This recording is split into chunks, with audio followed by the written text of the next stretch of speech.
Alright, so this is your fourth time at Whitby Goth Weekend. It is. So what is it about the event that makes you want to keep coming back?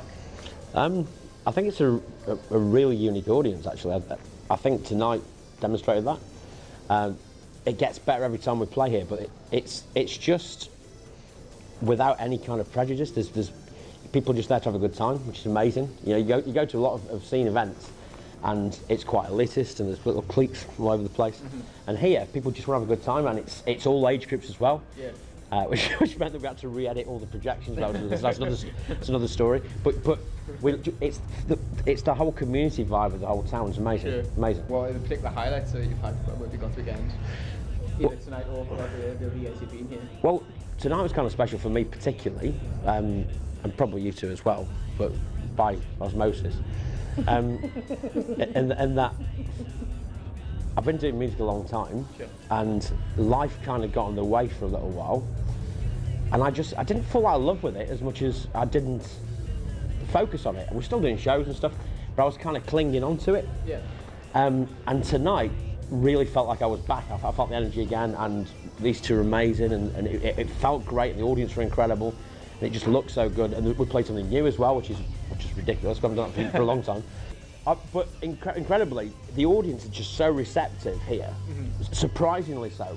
So to come on stage and hear that massive roar, and to see the place full all the way to the back, and bear in mind that the alternative scene in the UK is very peripheral.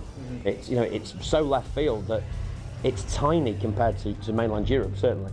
And so to see that many people into the same thing and all having a good time was brilliant. But it's just we were driving through town and just seeing all these incredible people, just literally embracing the whole Gothic culture thing. It's nice. How do you feel about it, sort of the Gothic and industrial scene at the minute? How do you think it's? I think ebbs and flows really. I think sometimes you see influxes of younger people, and you see some of that probably more at Whitby than anywhere else, because they're kind of indoctrinated by the parents, which is a good thing or bad thing. It's cool to see new people. Yeah. But it does go up and down, and for example, you go to Germany, and whereas Whitby's a big festival in the UK, if you go to places like Wave Gothic Trafford or anywhere around Leipzig or Cologne or Amp Festival, those kind of things, you're talking tens of thousands of people. So in the UK, it's quite peripheral, but it's very tightly knit, and so I think it will come back round, and as mainstream sort of becomes a tangent to it again. It'll bring new people in, but it's still healthy. I get to see that tonight to know that. I think it's kind of fashionable to bash the scene sometimes, unfortunately, which becomes a self-fulfilling thing. Yeah, it does, and as the same elitism we spoke about, that's the worst thing when it doesn't need to be a private club. Yeah. We want it to be bigger.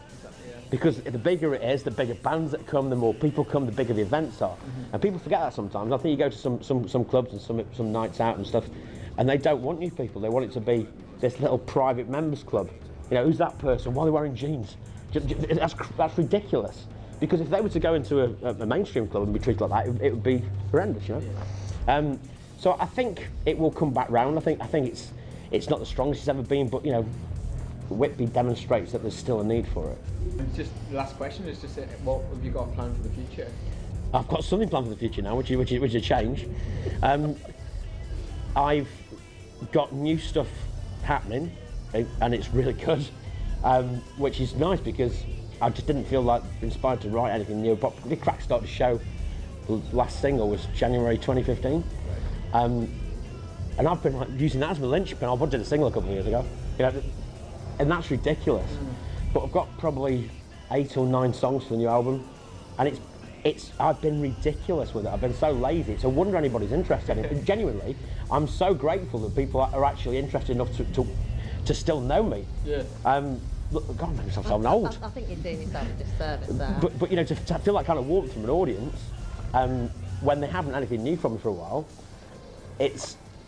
I've been silly with it really, but it's all sorted now. I've got new stuff happening, which is honestly brilliant. I'm not being conceited. It's amazing. I can play it to you on my phone now. It's amazing. And it's really energetic, and it's got kind of a real contemporary thing happening. and I feel it again, you know, and I haven't felt that for a long time, and I think you could probably see that tonight on stage. Yeah. You know, I'm back into it, so I'm really excited about music again, which I haven't been for ages. That's great. That's fantastic. We're all looking forward to hearing from it. That's it. Thank you very much for your time. Thank you. Appreciate your time. Thank you very much. Thanks, guys.